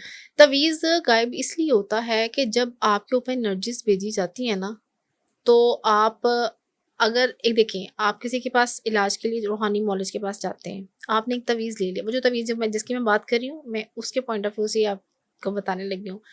अब मैं उनको सालों विज़िट नहीं करूँगी, मैं उनसे मिलूँगी नहीं, मैं उनसे दम नहीं कराऊँगी, उनसे पढ़ाई नहीं लूँगी, उस तवीज़ का असर नहीं रहता, वीक होने लग उस जाता लेवल है? का नहीं रहता। ओके। और ये रिंग है ना, आप अगर आप आ नहीं सकते, आपने जिनकी निस्बत से ली है, तो आप कॉल पे भी दम करवा सकते हैं। ये कंटिन्यूटी इसमें चाहिए होती है। क्यों? क्योंकि बीइंग टाइम लोग आपके ऊपर एनर्जीज़ भेजते हैं, तो आपकी वो एक रूहानी वो चीज़ कम होती है। तो आप उसको बूस्ट करने के लिए आपकी को साथ ही चाहिए होती है कि आप उनसे जुड़े रहें। जिन रूहानी किसी न किसी से आप जुड़ें ज़रूर, ताकि वो आपकी रहनुमाई आपकी चलती रहती है। कहते हैं ना, एक फैमिली डॉक्टर होता है। आपको कोई भी इश्यू होता है, आप कॉन्टैक्ट करते हैं। अब ऐसा तो नहीं होता कि उनको छोड़ देते हैं। बिल्कुल तो ऐसा ही इसी है। तरह एक रूहानी मौलिद के साथ भी जब कनेक्टेड रहते हैं, अब देखें, हाँ, अब जो पेशेंट हमें कॉल करते हैं, इलाज करवाते हैं, सपोज़ अगर एक टाइम से वो नहीं जुड़े, लेकिन वो मैसेज करते हैं जो चीज़ें, तो जब पढ़ते हैं सुबह उनके लिए, तो एक एनर्जी उनकी तरफ जाती है, उनकी चीज़ें बूस्ट होती है, फिर वो चीज़ें ऐसे अटेम्प्ट करके आपको नहीं पकड़ पाती। सपोज़ किसी ने उनके ऊपर नेगेटिव एनर्जी मिली, उनको एक अलर्ट आता है, अच्छा, एक वार्निंग साइन आता है। ये जो आप डील कर रही होती हैं, सब पेशेंट्स अपने के साथ, ठीक है, और जब आप भी इस सब चीज़ों में थी, तो जो आप लोगों के जादू का तोड़ कर रहा होता है, हुँ। उसके ऊपर भी कोई मुश्किलें आती हैं? उसके ऊपर मुश्किलें ऐसी आती होती हैं, क्योंकि आप देखें, रूहानी तौर पे आपके सामने जो मरीज़ है उसकी सारी ज़िम्मेदारी उठा लेते हैं। उसके जिन्नात, उसका जादू। अब वो आपके पास जिन बुज़ुर्गों का फ़ैज़ होता है, जिनकी इजाज़त होती है, उनकी एक एनर्जी के लेवल होते हैं। आप जब उसकी एनर्जीज़ को उठा लेते हैं, तो वो एक प्रेशर तो आता है आप पे, ऐसा तो नहीं है। इसीलिए तो लोग जिन्नात का इलाज नहीं करते। मैं आपको बताती हूँ, मैं ऐसे लोगों से मिली हूँ अ, जिनके पास इल्म था, जिन्नात को जिलाने का भी था, जिन्नात का इलाज करने का भी था। लेकिन जब उन्होंने मुझे डायग्नोज़ किया, और सबसे इंटरेस्टिंग बात ये है इसमें कि आपने कहा कि लोग नाम नहीं बताते। उन्होंने मुझे उन लोगों के घर के एड्रेस भी बताए जिन्होंने मेरे ऊपर जिन्नात भेजे थे। मुझे उन लोगों के नाम एग्ज़ैक्टली बताए। मुझे उनके बच्चे कहाँ-कहाँ पे जॉब्स करते हैं, वो तक जानने बताए। वाले ही थे? बिल्कुल। जितने भी लोग थे अफ़सोस नहीं हुआ? एकदम, तो मैं पहले शॉक्ड हो गई कि जैसे लोग कहते हैं ना, हाँ, हमारी तो किसी से दुश्मनी हो नहीं सकती, हमने किसी को तो कुछ कभी कहा नहीं। तो हर इंसान ऐसा सोचता है, इसीलिए लोग जादू पे यकीन नहीं करते। वो कहते हैं हमने तो किसी को कुछ कहा नहीं। तो मुझे ये समझ नहीं आता, मैंने स्टूडेंट लाइफ में तो कभी किसी को कुछ ना कहा नहीं। आप एक स्टडी में एक लाइफ चल रही है, तो उन लोगों ने आपको क्यों अटेम्प्ट किया, लेकिन लोग करते हैं। ये बहुत बड़ी हकीकत है, मान लेनी चाहिए कि आपको क्यों लोग अटेम्प्ट नहीं, मुझे क्यों किया तो आपको क्यों नहीं करेंगे, लोग करते हैं। आपको हसरत की नज़र, बुरी नज़र, जादू जिना, या सब कुछ करवाता है आपसे। तो यही बेसिक फीमेल की एनर्जीज होती हैं। लेकिन मैं इंटरेस्टेड नहीं थी इस चीज़ को जानने में, बिल्कुल भी नहीं थी कि मुझे नाम बताया जाए। मैं इंटरेस्टेड थी, अब मेरे पास 99% लोग होते हैं, वो कहते हैं नाम बताएं, पहले ही कहते हैं नाम बता दें, हम आप अवॉइड बताती करें। हैं? हम डायग्नोज भी कर लें तो हम बताते नहीं हैं, बहुत रेयर है। हाँ, उनको बता देते हैं अगर कोई सच्ची लगन कोई रखना चाह रहा है, जिसका मकसद सिर्फ ये जानना है, या दोबारा जाके उसे कोई वेरिफिकेशन करना नहीं है। इसकी मैं आपको रीज़न भी बताऊंगी, रूहानी रीज़न बताऊंगी, और ये भी ज़रूरी है बताना। तो अगर उनको पढ़ाई दी जाती है, कलाम दिया जाता है, तो अल्लाह ताला की मर्ज़ी को उनको दिखा दें। मेरे पास ना एक सरगोदा से पेशेंट आई, उन्होंने ना मुझे आते ही कहा कि वो जिन्नात की हाज़िरी वाली पेशेंट थी, और उनको पता था उनके साथ एनर्जीज़ हैं। कब्रिस्तान के अमल, पुतले बना के लोग अमल करते हैं। उसने मुझे कहा कि आपने ना मुझे बताना है कि वो कौन है। तो मैंने उसको यही बात जो आपको की वही की, कि बुज़ुर्गों की अल्लाह ताला की तरफ से अगर आपको वो नज़र आ जाए, तो उसने ना इंसिस्ट भी नहीं किया। उसको लगा हाँ, नहीं मैं देख लूँगी या मुझे पता चल जाएगा बीइंग टाइम। जब वो गई तो उसने रात को मुझे कॉल की, कहती है रास्ते में उसको नींद आई, कहती मैंने बाकायदा तौर पे काली शॉल वाली मेरी एक रिश्तेदार है उसको देखा, जो कब्रिस्तान गई है, उसने ये चीज़ की। ये लिटरली लोग खुद बता देते हैं, हमें उनको बताने की ज़रूरत नहीं ना, लोग खुद बता देते हैं। और ऐसा होता है, क्योंकि ये मेरे अपने साथ हुआ है। जब बुज़ुर्गों ने मैं मेरा इलाज करना शुरू किया था, और जब हज़रत ने मुझे बताया कि पढ़ाई करो, तो मैंने बाकायदा तौर पे उन लोगों को भी देखा था जिन लोगों के पास जाके उन्होंने अमल करवाए थे, और उनके पास एनर्जीज़ के क्या लेवल थे मैंने वो भी देखे थे। तो क्या कोई भी बंदा है, अल्लाह ताला की मर्ज़ी, क्योंकि हर बंदे के अंदर अपनी एक रूहानियत होती है कि वो उसको दिखा दे। तो अगर हम बाय नेम उसको बताएँ, फ़र्ज़ करें वो बंदा इस वक़्त अल्लाह ताला का कोई नेक बंदा बन गया हो, उसने तौबा कर ली हो, उसको नाम बता दें, तो सारी ज़िंदगी उससे नफ़रत करेगा। अब एक उसके दिमाग में बात बैठ जाएगी कि तो ये हम काम नहीं ठीक कर रहे उसको बता के। तो मेरी मदर बड़ी वो हुई थी जब उन्होंने नाम बता दिए ना, और एड्रेस तक बता दी, उनके घर में किस कलर के पेंट हुए हैं ये भी बता दिए। अब देख लो, इस लेवल की एनर्जीज़ थी, और रिफ्यूज़ कर दिया कि वो जिन्नात को हाथ नहीं डालेंगे, इलाज नहीं करेंगे आपका। वो जानते थे कि वो एनर्जीज़ हैं। आपने कहा क्या उसको कुछ करती हैं? उसने कहा भई हमारे ऊपर भी आएँगी चीज़ें, हमारे घर वालों पे भी आएँगी। तो आप कोशिश करें कि आप इन चीज़ों को छेड़ें ही ना, क्योंकि इनका लेवल इतना है, इनको छेड़ेंगे तो फिर ज़ाहिर हमारे ऊपर तो बोझ आएगा, तो आप भी टॉलरेट नहीं कर पाओगी। क्योंकि मेरी गाड़ी को आग लगती थी, गाड़ी जहाँ मर्ज़ी बंद करते थे, मुझे ट्रांस करते थे, कहीं भी वो चीज़ें ले जाती थी। मैं बोदर नहीं कर रही कि मुझे इलाज चाहिए, लेकिन तो फिर मैंने एक दफ़ा ये चीज़ सोची ज़रूर, मैंने कहा नहीं, अल्लाह ताला ने सॉल्यूशन रखा है, कोई तो होगा जो ये एनर्जीज़ को पकड़ेगा। ऐसा नहीं हो सकता कि अल्लाह ताला ने इल्म दिया है, किसी को स्ट्रेंथ दी है, तो किसी को इतना बनाया भी होगा कि वो इन एनर्जीज़ को पकड़ता होगा। लेकिन मैं मायूस नहीं हुई थी उनकी इस बात से। तो ये बात सच है। अब जेम बीइंग वॉलेज अगर मैं बात करूँ, तो हम किसी को कर रहे हैं, तो वो रात को चीज़ें तंग करती हैं, वो अटेम्प्ट करती हैं, लेकिन आपका भरोसा अपने बुज़ुर्गों पे चलता है, क्योंकि एनर्जीज़ को वो देख रहे होते हैं, जिन्होंने आपको इजाज़त दी हुई होती है, वो ज़िम्मेदारी तो उन्होंने उठाई हुई होती है। तो आप फिर क्यों नहीं इंसानियत की खिदमत कर सकते हैं? क्योंकि मैंने तो एक बहुत बड़ा इसमें फ्लॉ फेस किया था, क्योंकि मुझे बाकायदा तौर पे मना कर दिया गया कि हम नहीं करेंगे। अगर लोग आपके सामने एनर्जीज़ वाले हों और आप उनका ट्रीटमेंट ना करें, और अल्लाह ने आपको ये चीज़ अता भी की हो, तो इसका हमें जवाब भी तो देना है ना अल्लाह को। बिल्कुल। जादू पलटाया भी जा सकता है। बिल्कुल पटाया जा सकता है, लेकिन वो लेवल होता है। अब कोई आए आके फरमाइश कर दे मरीज कि जादू पलट दें, तो ऐसा नहीं होता। ये रूहानी मामलात होते हैं, इसमें हम मरीज की मर्जी के फैसले नहीं कर सकते। इसमें उसके साथ अगर एनर्जीज है ना, तो उसका क्या होगा, हल होगा, इलाज होगा। अगर आ जाए कि इसको पलटाना है, तो वो पलटेगा। ये हुक्म अल्लाह का होगा और दुआ बुजुर्गों की चलती है। उसकी मर्जी से नहीं पलटेगा, हमारी मर्जी से नहीं पलटेगा। अगर लेवल ऐसा है कि एक बंदा कंटिन्यूस आपके ऊपर जिन्नात भेज रहा है कंटिन्यूस, फिर वो एक फेज होती है जहाँ पे कह लो कि जुल्म की इंतहा हो चुकी हुई होती है। फिर एक डिसीजन आता है, फिर आपके लिए वो एक अमल आता है, वो भी पलटाया जाता है। फिर अल्लाह की मर्जी उसके साथ क्या होता है, ये भी डिसीजन हम नहीं लेते, ना मरीज लेता है, ये अल्लाह की मर्जी से होता है। हाँ, एक एनर्जीज हैं, कलाम पढ़ा जाता है, बुजुर्गों की निस्बत उनका फैज़ होता है, वो एनर्जीज उसका जिस्म छोड़ देती हैं। और बाज़ औक़ात वो एनर्जीज उनके लिए कोई अमल नहीं किया जाता, वो एनर्जीज आप सामने वाले बुजुर्गों की ही देख के उसका जिस्म छोड़ देती है, ऐसा भी होता है। अच्छा, जो आपके पास पेशेंट्स वगैरह आते हैं और वो आपको कहते हैं कि मुझे बताएं तस्बीह का कुछ अमल वगैरह पढ़ के कि हमारे साथ क्या हो रहा है, और कार्ड्स वगैरह भी होते हैं, कुछ लोग दम करके भी कहते हैं, तो ऐसा कुछ किसी ने करवाया आपसे अभी तक? ऐसा होता है क्योंकि आप जब डायग्नोस करते हैं मरीज़ को, तो फिर ज़ाहिर है आपको बुज़ुर्गों की तरफ से कोई ना कोई अमल इजाज़त होती है। सूरह मुज़म्मल की होती है, आयतुल कुर्सी की होती है, उसके लिए आप टैरो कार्ड भी यूज़ करते हैं सूरत इखलास पढ़ के।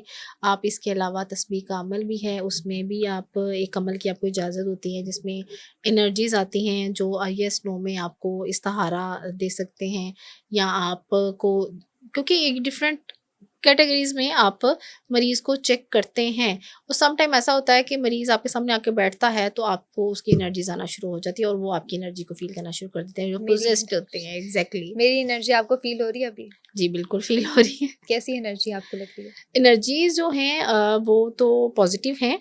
आप लाइफ़ में कुछ करना चाहती हैं, लेकिन आपको बुरी नज़र है।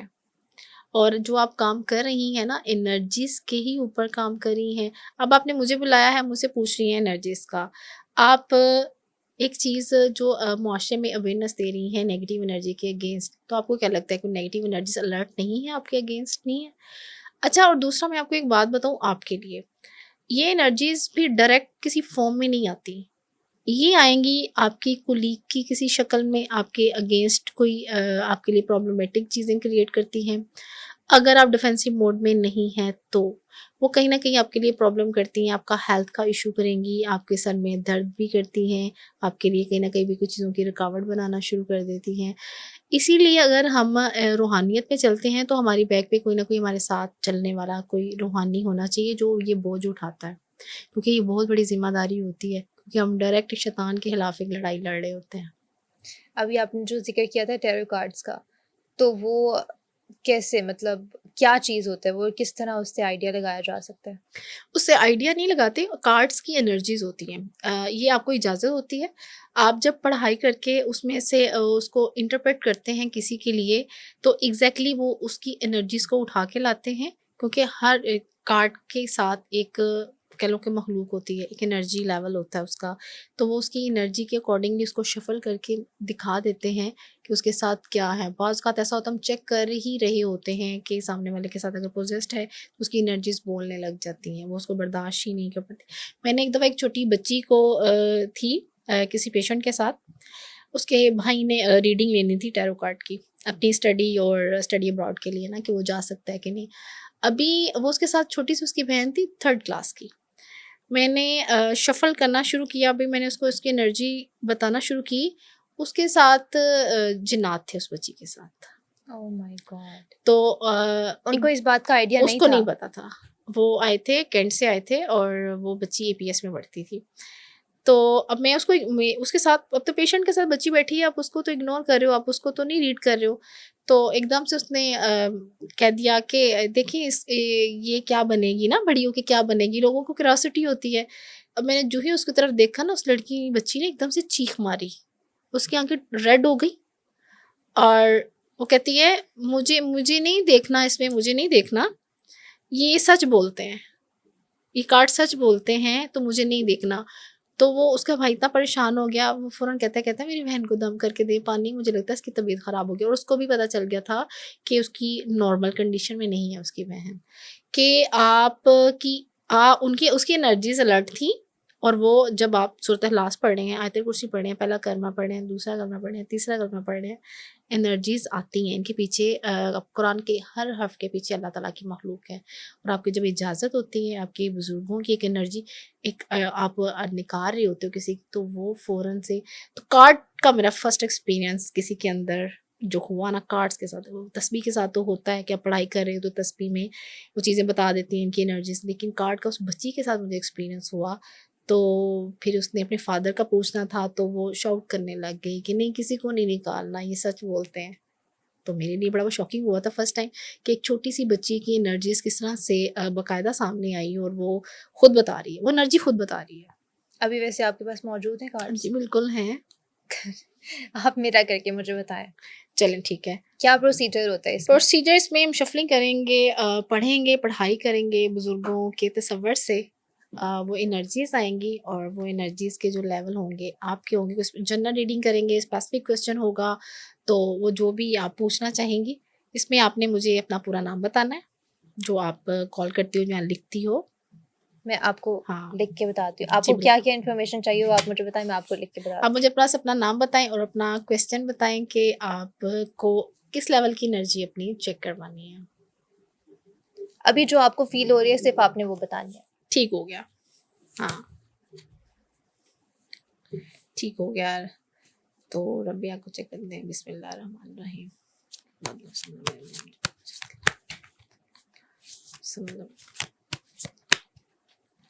कुल हुवल्लाहु अहद।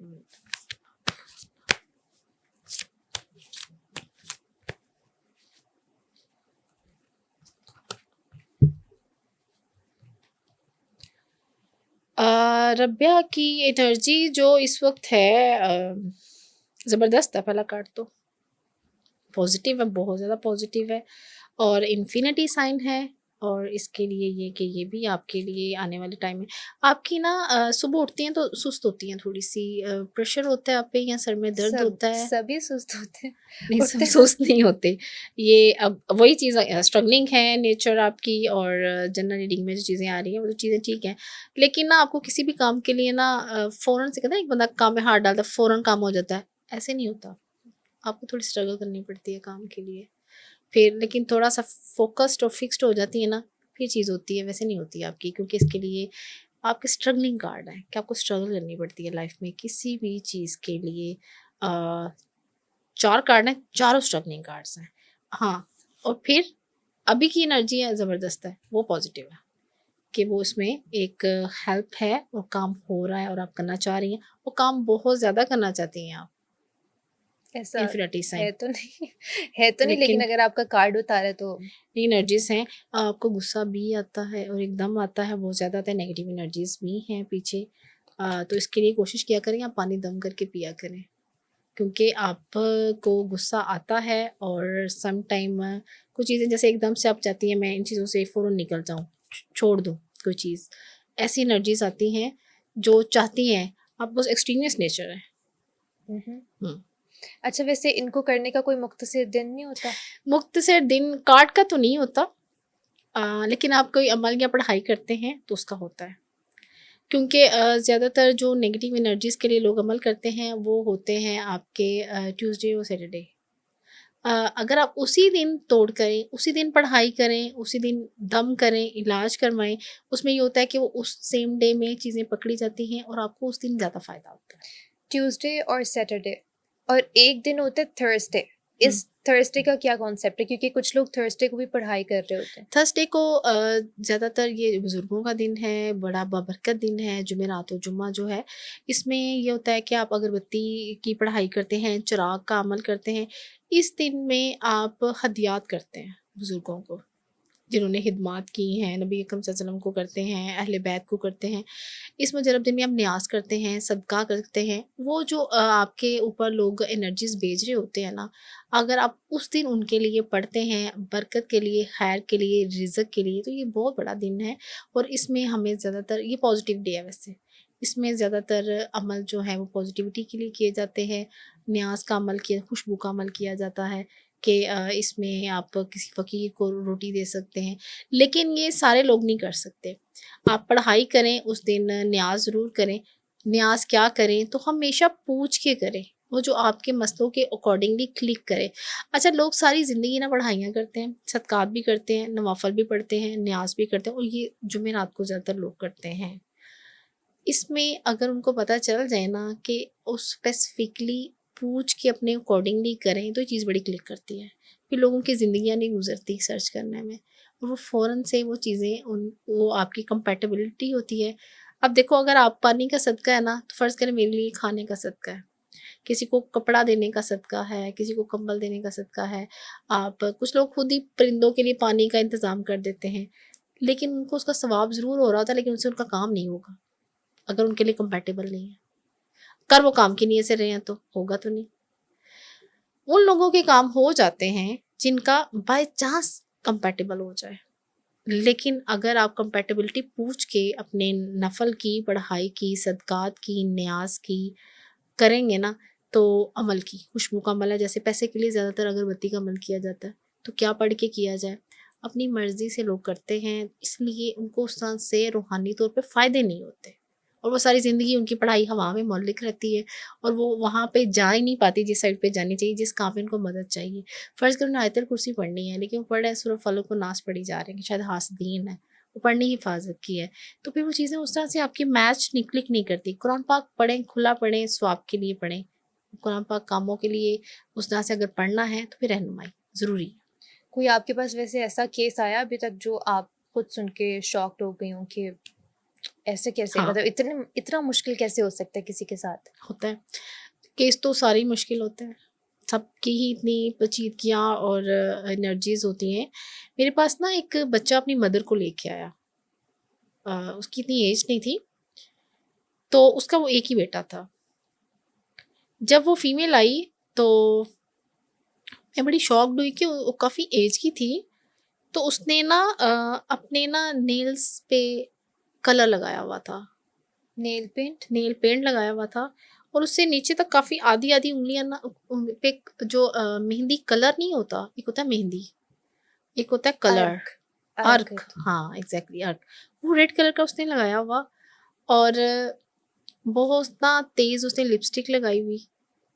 तो और पूरी उसने ना बाजू भरा हुआ चूड़ियों से।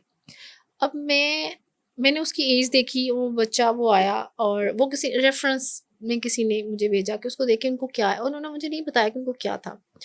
लेकिन जो ही जब वो आई और बैठी ना, तो मैंने एकदम से मेरी नज़र ना सिर्फ़ वो गई उधर उनकी ना इस कलर पे।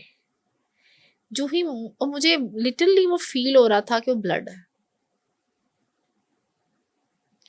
तो मैंने सोचा, मैंने कहा नहीं, ब्लड कैसे हो सकता है?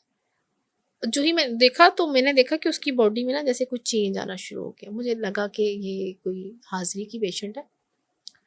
तो ज़ाहिर है रूहानी मौलवी के पास पोज़ेस्ड लोग जाते हैं, जद्दोजहद वाले लोग ही जाएँगे ना, तो ज़ाहिर उनको मसला है, तो उनको किसी ने रेफ़र किया। अभी मैंने सूरत मुज़म्मल पढ़नी भी शुरू नहीं की, तो ज़ाहिर है आप जहाँ पे बैठे होते हैं वहाँ पे बुज़ुर्गों की नज़र होती है, तो उन्हें एनर्जी, मैंने आपको क्या बताया कि इंसान इंसान को फ़ील नहीं कर रहा होता। जब रूहानी मौलवी के सामने बैठते हैं तो उसकी एनर्जी और वो रूहानी मौलवी की एनर्जीज़ एक-दूसरे को फ़ेस कर रही होती हैं। तो उसमें मैं शॉक्ड थी, उनका छोटा-सा कद था कि उनके अंदर इतनी एनर्जी कैसे आ सकती है कि वहाँ पे उस वक़्त 3 मेल थे कि वो ना उठी अपनी-अपनी सीट से। अभी मैंने सूरह मुज़म्मिल पढ़ना शुरू किया, मुझे पता चल गया। मैंने कहा जो भी चीज़ होगी उसकी हाज़िर आएगी, जो भी जिन्नात है। उसके बेटे ने बताया कि उसकी मदर के साथ 24 साल से जिन्नात है, और उसने कहा कि मैंने कोई जगह नहीं छोड़ी और मैं इनको खुद लेके जाता हूँ। और उसने जो सबसे हैरानकुन बात बताई, कहते हैं जब इनके अंदर हाज़िरी होती है ना, उससे पहले, और हमें पता चल जाता है इनके अंदर हाज़िर, उससे पहले ये मेकअप करती हैं, चूड़ियाँ पहनती हैं, मेहंदी लगाती हैं और नेल पेंट्स लगाती हैं। और वो हिंदू जिन्नात थे, वो काफ़ी टाइम से उनके घर के दरख्त पे थे वो, और वो घर छोड़ नहीं पाती, वो कहीं इलाज के लिए जा नहीं पाती, वो उसको जाने ही नहीं देते थे। वो बाय चांस कोई इवेंट पे आई हुई थी, तो उनके बेटे को किसी ने कॉल की कि आप आए हुए हो, उस वक़्त मेरी पोस्टिंग खारिया साइड पे थी, तो आप ना इनको वहाँ लेके जाओ। अब वो आ तो वो गई थी, अब वो आ गई हैं, वो जा नहीं पाएँगी, जा नहीं सकती थी क्योंकि अब ज़ाहिर है वहाँ पे भी एनर्जीज़ थी उस तरह की। अब वो उठी थी भागने के लिए, उनको मैंने पानी कम करके दिया, अब उनको पता था उनको ये पानी पीना है, वो उठी हैं भागने के लिए, तो वो भाग नहीं सकी क्योंकि वहाँ पॉज़िटिव एनर्जीज़ थी। अब वो जितने भी मेल को कंट्रोल उनसे कंट्रोल नहीं हो रही थी क्योंकि वो सब देख रहे थे कि उनको एक वो अनसीन सी एनर्जीज़ हैं जिन्होंने उनको कंट्रोल किया, वो चलना भी चाह रही हैं बैक पे तो जा नहीं पा रही। अच्छा, उनको तवीज़ मल के जिलाया, उनकी एनर्जीज़ डाउन हुई, वो बैठ गई। तो फिर मैंने उनसे पूछा कि उनके मामला, तो उन्होंने बोला था कि वो जैसे मैंने आपको बताया कि लोग जब देखते हैं कि पुराने जिन्नात हैं, लोग इलाज नहीं करते। तो हम तो ना मायूस करते हैं मरीज़ को, ना हिम्मत हारते हैं क्योंकि एनर्जी की वो खुद भी क्यों ना लड़े। एटलीस्ट वो दुनिया से जाने से पहले अपनी उन एनर्जीज़ को, अपनी बॉडी को उससे आज़ाद तो करे ना। तो वो फिर वो आपको अंदाज़ा हो जाता है एनर्जी का लेवल। अब वो क्या किया कि उसने उसको पानी दिया, वो नॉर्मल हुई और जब वो जाने लगी ना तो उसने मुड़ के देखा मुझे तो उसने कह दिया, उसने कहा कि मैं अब इसको दोबारा यहाँ नहीं आने दूँगा। वो खुद बोली कि मैं नहीं आऊँगा। तो मेरे लिए ना बड़ी वो एक थी कि और उसके इतने बाद वो नहीं आई? मैंने फिर खुद कॉन्टैक्ट किया। मैंने उसके बेटे से कॉन्टैक्ट किया, तो उसने बोला कि मैं लेके आना चाहता हूँ जब भी तो मुझे बाइक से गिरा देती हैं जन्नत। मैं बैठाता हूँ इनको, तो मुझे नहीं आने दे रही चीज़ें। मतलब इस लेवल की एनर्जीज़ के लेवल होते हैं लोगों के साथ। और ये देखने हमारे 2025 में लोग कहते हैं पढ़े लिखे हैं, बाशऊर हैं, तो कि इन चीज़ों पे बिलीव नहीं है। तो लेकिन घर-घर में ये चीज़ें हो रही हैं। किसी के घर में किसी फ़ॉर्म में है, जादू में, तावीज़ात में, किसी के घर में बाकायदा तौर पे अपैरेंटली हैं, लेकिन वो भी हेल्पलेस हो जाते हैं सम टाइम। अच्छा, ये जैसे बाकी लोग भी इन सब केसेस को डील करते हैं, आप भी कर रही हैं, तो आप लोग स्पेसिफिकली अपनी जगह पे ही करते हैं इन सब चीज़ों का इलाज या किसी के घर भी जाके कर सकते हैं? नहीं, कोशिश तो करते हैं कि स्पेसिफ़िकली जो है कि लोग आएँ, फ़ायदा ज़्यादा उनको हमारे पास आने में होता है। उसको क्योंकि एनर्जीज़ होती हैं, देखिए हम किसी के घर जाके पढ़ाई करेंगे ना उस मरीज़ के लिए, तो उसके घर में जो और चीज़ें होंगी, वो भी आएँगी। तो अगर हम घर के लिए कोई अमल करते हैं, तो उनको वैसे भी फ़ायदा हो जाता है। लेकिन मैं आपको एक बात बताती हूँ कि जब हमारे पास हम उनके घर जाएँगे ना, तो वो शायद इसका इतना प्रेशर ले नहीं पाएँगे। क्योंकि मैं जिस फ़ीमेल की आपको बात बता रही थी ना, वो जब चली गई थी ना, तो हमें बुज़ुर्गों ने इजाज़त दी हुई, हम अपने घर में बर्ड्स हैं, कबूतर भी हैं, मुर्गियाँ भी हैं, हिरा जानवर भी हैं उसमें। तो जब ऐसी एनर्जीज़ आती हैं ना, तो उनमें से कोई ना कोई मर जाता है। अक्सर ऐसा होता था कि उनकी गर्दनें गायब होती थी तोतों की, और या बिल्कुल उनकी जो, अगर मुर्गियों के वो जो होते हैं चूज़े, अक्सर ऐसा होता था, चूज़े मर जाते थे खुद से और बड़ी अजीब हालत में वो पाए जाते थे फिर ये। तो हम तो इन एनर्जीज़ को अटेम्प्ट करते हैं मुख्तलिफ़ तरीक़ों से। अब किसी के घर जाते हैं, हाँ रेयर है, कुछ ऐसे पेशेंट हैं जो बिल्कुल चारपाई के साथ जिन्नात के लगे हुए थे। फिर खिदमत है एक इंसानियत की, तो फिर बुज़ुर्गों की इजाज़त से जाते भी हैं। लेकिन ये कि कोशिश करते हैं कि मरीज़ खुद आएँ क्योंकि उनको उससे फ़ायदा होता है। इन सम केस के वो आ नहीं सकते, ऐसे केस होते हैं। अभी रिसेंटली जंग में एक पेशेंट थी, जब जिन्नात की भी देखो हाई लेवल की एनर्जीज़ होती हैं, वो उनको आने भी नहीं देते। तो फिर फैमिली जो है वो कॉन्टैक्ट करते हैं कि अगर वो हम उधर उधर जाके उनके लिए करें। तो ये लेकिन रेयर होता है, तो सम टाइम उनके लिए फ़ास्ती पढ़ाई करते हैं, वो आ जाते हैं। चीज़ें उनको आने देती हैं, क्योंकि जब मरीज़ एक बार सोच देखिए, अल्लाह ताला ने सबसे जो बड़ी मखलूक बनाई है ना, अशरफ महलूकात, इंसान को बनाया है। बेशक। उन इन एनर्जी से जितना हम डरते हैं उतना हमें डर आती हैं। जो मरीज़ जिसको ठान लेते हैं कि हमने इन चीज़ों से लड़ना है, तो वो इलाज भी करवा पाते हैं। और जो बाज़ औक़ात मैंने देखा है, ऐसी फ़ीमेल भी होती हैं, वो कहती हैं कि हमारी ये चीज़ें हमें कुछ नहीं कहें या हमें कोई प्रेशर नहीं आए और हमारे इलाज हो जाए, हो भी जाते हैं। लेकिन अगर हम खौफ़ज़दा होते हैं, तो ये चीज़ें हमें इलाज भी नहीं करवाने देती। इसलिए पहले उनकी थोड़ी काउंसलिंग करनी पड़ती है। उनके यकीन और भरोसे को बढ़ाना होता है कि हमने इनसे जान छुड़ानी है, ये एनर्जीज़ हैं, ये हमारी ज़िंदगी रोकती हैं, हमारे काम रोकती हैं। तो इन चीज़ों से वैसे कैसे खुद को प्रोटेक्ट किया जा सकता है? प्रोटेक्शन के लिए जैसे मैंने आपको बताया ना कि वो जो पेशेंट थी जो कब्रिस्तान गई थी, कब्रिस्तान देखो, कुरान पाक में अल्लाह ताला ने हर मसले का हल दिया हुआ है। अगर अब आप हमेशा परफ्यूम को यूज़ करें, आप खुशबू का इस्तेमाल करें, वज़ू में करें। आप पाक हालत में हो उसको इस्तेमाल करें, कभी भी कोई नेगेटिव एनर्जी आपको अटेम्प्ट नहीं कर सकती। आप उसके लिए दुआ का एहतमाम, घर से निकलते हुए आप घर से निकलने की दुआ पढ़ें, आयत कुर्सी का एहतमाम करें। ये अच्छा होता क्या है, मरीज़ क्या करते हैं, उनको एक चीज़ अटेम्प्ट कर जाती है, उसके बाद ये दुआएँ पढ़ने लग जाते हैं। लेकिन अब एक चीज़ आपके जिस्म को पकड़ चुकी है, बीमारी आ चुकी है, अब तो होगा उसका इलाज, प्रोटेक्शन हो गया बाद में। पहले आप सेफगार्ड पॉलिसीज़ लेते हैं ना, जैसे पहले तो हम ले चुके होते हैं, वो लेते हैं तो अटेम्प्ट नहीं करती। जब अटेम्प्ट कर लेते हैं उसके बाद हम पढ़ना शुरू कर देते हैं, तो फिर इलाज नहीं होता। फिर क्या होता है, वो चीज़ आपको तंग करती है। ज़ाहिर आयतुल कुर्सी पढ़ेंगे उसको बर्दाश्त नहीं करती, फिर वो आपको पढ़ने नहीं देती। तो इसलिए बच्चों को ना स्पेशली हमें आदत बना देनी चाहिए कि सुबह उठ के पानी दम करके पिया करें अपने लिए। सूरह फातिहा पढ़ सकते हैं, अब उसके लिए आयतुल कुर्सी का अमल होता है। लेकिन अगर आपको पोजेस्ड है, आप ऑलरेडी पेशेंट हो, विक्टिम हो, तो फिर तो रहनुमाई करो, बाकायदा अपना ट्रीटमेंट करो, उसके बाद प्रोटेक्शन के लिए अपनी ज़िंदगी का हिस्सा बना लो इन चीज़ों को। Thank you so much Sahrish आपका यहाँ पे आने का, और ये था आज का पॉडकास्ट। अगले पॉडकास्ट तक के लिए मुझे दीजिए इजाज़त। अल्लाह हाफ़िज़।